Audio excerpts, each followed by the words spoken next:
সবাই কেমন আছো? আজকে আমরা কোন অধ্যায় করব? তৃতীয় অধ্যায়। তৃতীয় অধ্যায়ের নাম কি কে বলবেন? সমাপ্তি। তৃতীয় অধ্যায়ের নাম কি? স্যার বীজগণিতীয় রাশি। বীজগণিতীয় রাশি। বসো। বীজগণিতীয় রাশি বলতে আমরা কি বুঝি?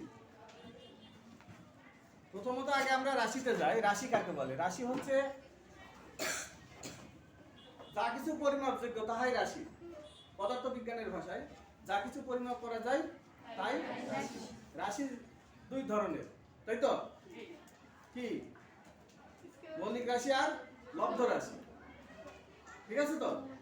তো এখন বীজগণিতীয় রাশি বলতে আমরা কি বলছি? বীজগণিতীয় রাশি হচ্ছে যে বীজগাণিতিক অক্ষর, প্রতীক বা প্রক্রিয়া চিহ্নের সাহায্যে যে সংখ্যা বা যে তথ্য লেখা হয় সেটা হলো বীজগণিতীয় রাশি।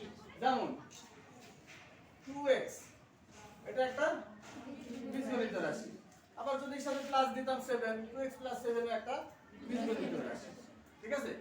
এর সাথে গুণ আকারে থাকতে পারে, ভাগ আকারে থাকতে পারে, যোগ আকারে থাকতে পারে, বিয়োগ আকারেও থাকতে পারে। তো এগুলো হচ্ছে এক একটা পদ। ঠিক আছে? 2x একটা পদ, 7 একটা পদ। এখন যদি এরকম থাকতো 2x * 3y + 3y * 7z, এইখানে কি দেখো কয়টা পদ আছে? এই একটা পদ, এই একটা পদ। পদ দুই ভাগে মানে ডিভাইডেড হবে যদি প্লাস মাইনাস চিহ্ন থাকে। গুণ বা ভাগ চিহ্ন থাকলে তারা একটা পদ। ঠিক আছে? এখন এই বীজগণিতীয় রাশির বিভিন্ন ধরনের মান নির্ণয়, বর্গ নির্ণয়, তারপরে বিভিন্ন সরল আছে এই চ্যাপ্টারের মূলত সমস্যা। প্রথমত তৃতীয় অধ্যায়ের প্রথম চ্যাপ্টারে আছে হলো বর্গ সংক্রান্ত সমস্যা। কি সংক্রান্ত? বর্গ সংক্রান্ত। বর্গ কি? বলো, খুশবু বলো, বর্গ কি?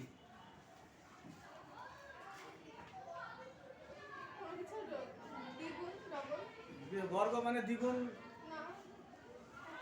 বর্গ মানে দ্বিগুণ না। সমাপ্তি বলতে পারছো না? জানো কিন্তু বলতে হচ্ছে না। বসো। বর্গ হচ্ছে একটি রাশিকে ওই রাশি দিয়ে গুণ করলে যে গুণফল পাওয়া যায় সেটা হচ্ছে ওই রাশির বর্গ। ডাবল না, কিন্তু দ্বিগুণ না। দ্বিগুণ মানে 2 দিয়ে গুণ, শুধু 2 দিয়ে গুণ হলে দ্বিগুণ। আর বর্গ হলো ওই রাশিকে আবার ওই রাশি দিয়ে গুণ করতে হবে, তাহলে যেটা পাওয়া যাবে সেটা হলো বর্গ। গতদিন আমি তোমাদের বর্গ শিখিয়েছিলাম, তাই তো? একজনকে ডেকেছিলাম বর্গ করার জন্য। মনে করো 2x + 3y এর বর্গ। তাহলে 2x + 3y হচ্ছে রাশি, বীজগণিতীয় রাশি। এই রাশির বর্গ করতে হবে। তাহলে বর্গ করতে হলে কি করতে হবে আমাদের? স্কয়ার মানে ওই রাশিকে ওই রাশি দিয়ে গুণ।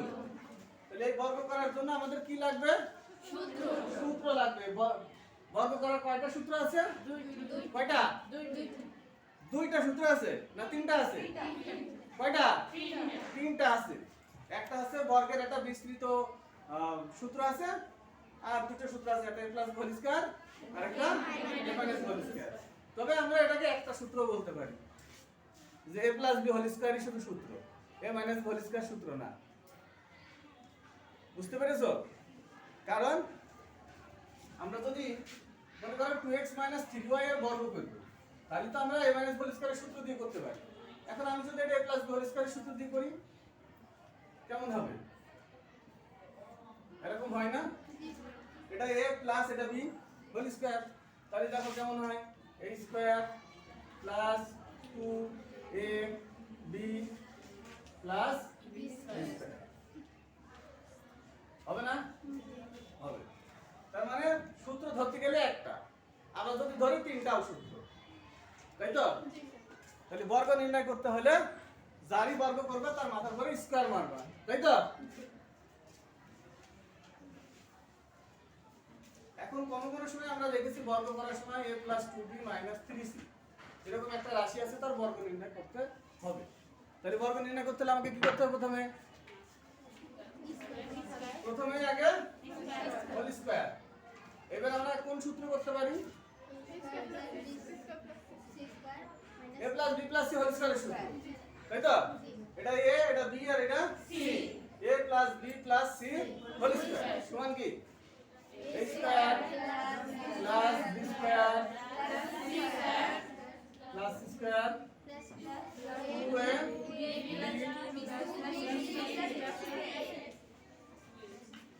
2a ঠিক আছে তারপর কত ভাই a স্কয়ার 2 দুগুণী 9 C square 4ab 12 bc 6c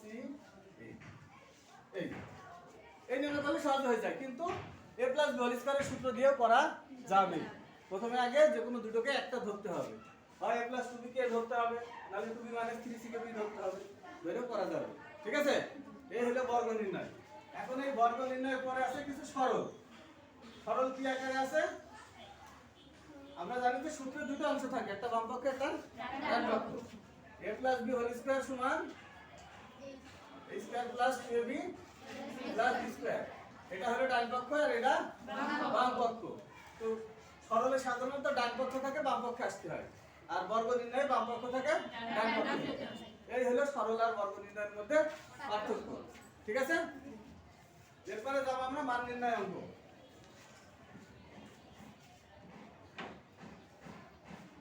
মান নির্ণয়ের অঙ্ক গতদিন মানে একটা করতে দিয়েছিলাম তোমাদের পরে আমি আবার বডিসি করে দিয়েছিলাম তাই না সাধারণত অত কঠিন অঙ্ক আসবে না মনে হয় তারপরে আমাদের জানা থাকা দরকার যেমন এখানে দেখো তোমাদের বইয়ে 5 নম্বর একটা অঙ্ক আছে x4 + 1/x4 সমান 322 হলে x - 1/x এর মান নির্ণয় করো ঠিক তুলিস তো ঠিক তুলিনি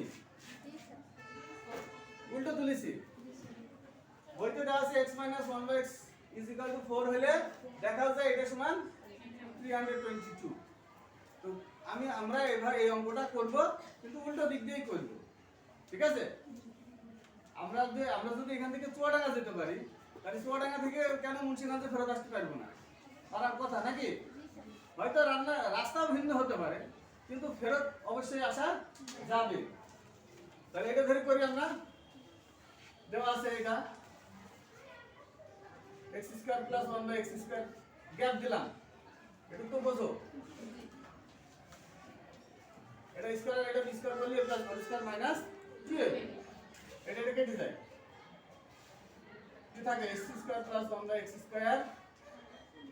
এটা ওই পাশে গেলে কত হয় 324 ঠিক আছে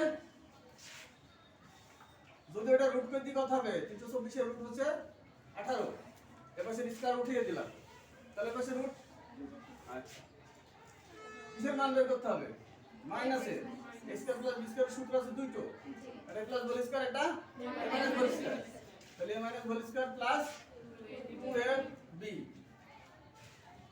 তাহলে x - 1/x হোল স্কয়ার সমান কত এটা ওই পাশে গেলে 16 তাহলে x - 1/x সমান কত কি করা যাবে না সহজ আছে তুলবা না নিচে দেবো পরে তুলো নিজে নিজে করবা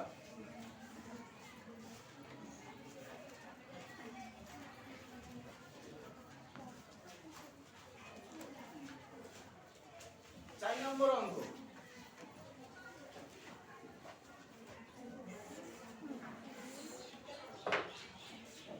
অঙ্কে দেখো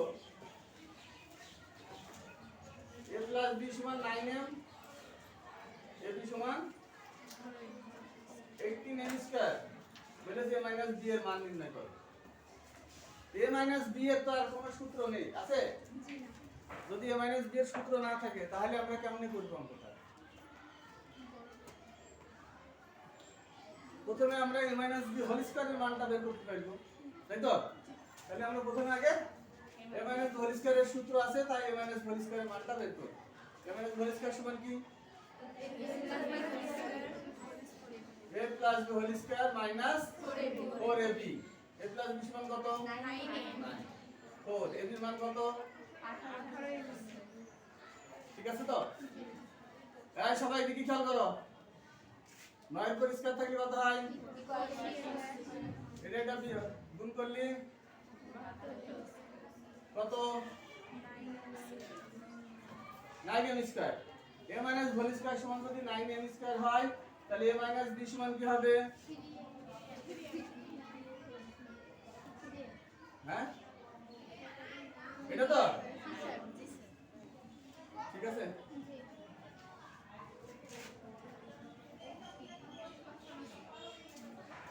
ঠিক আছে হ্যাঁ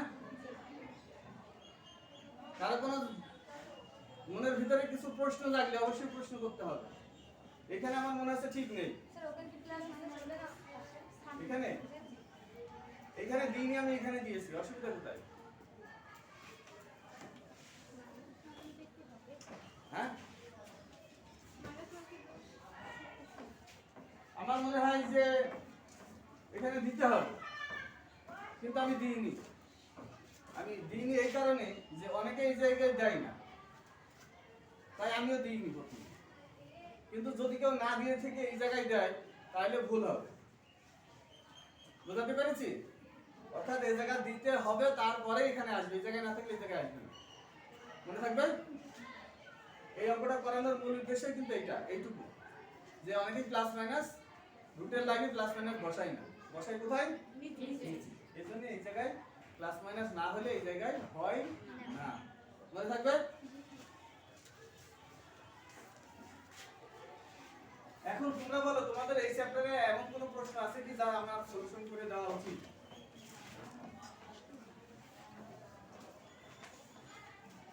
আছে?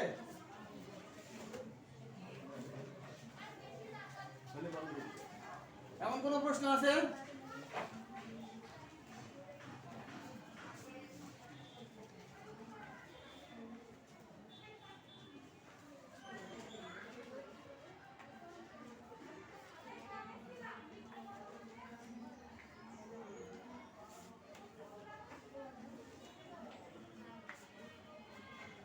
আমার মনে হয় তোমাদের কোনো সমস্যা নেই,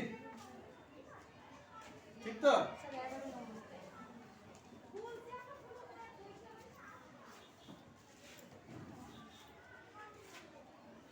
11 নম্বরে দেওয়া আছে a plus b plus c সমান 6 আর a square plus b square plus c square সমান কি দেওয়া আছে?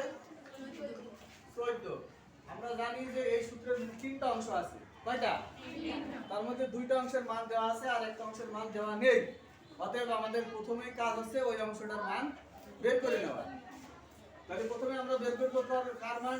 2 ab plus bc plus ca is equal to a plus b plus c whole square minus a square plus b square plus c square. a plus b plus c এর মান কত?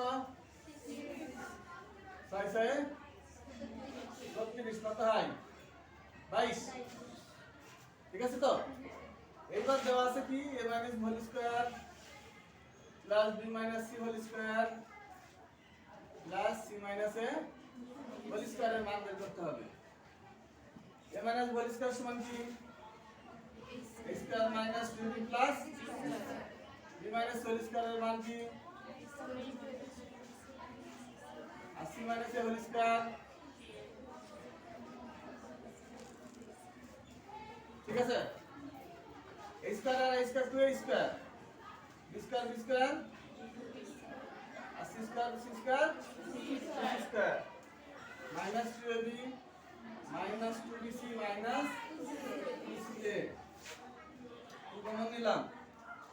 a square plus b square plus c square এখানে two common নিলাম। ab plus bc plus c এটার মান কত? 14। এটার মান কত? 22। 28 22 সমান কত?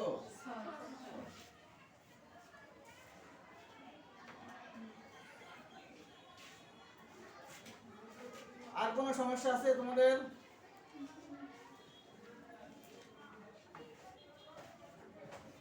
যদি আর কোনো সমস্যা থাকে না থাকে তাহলে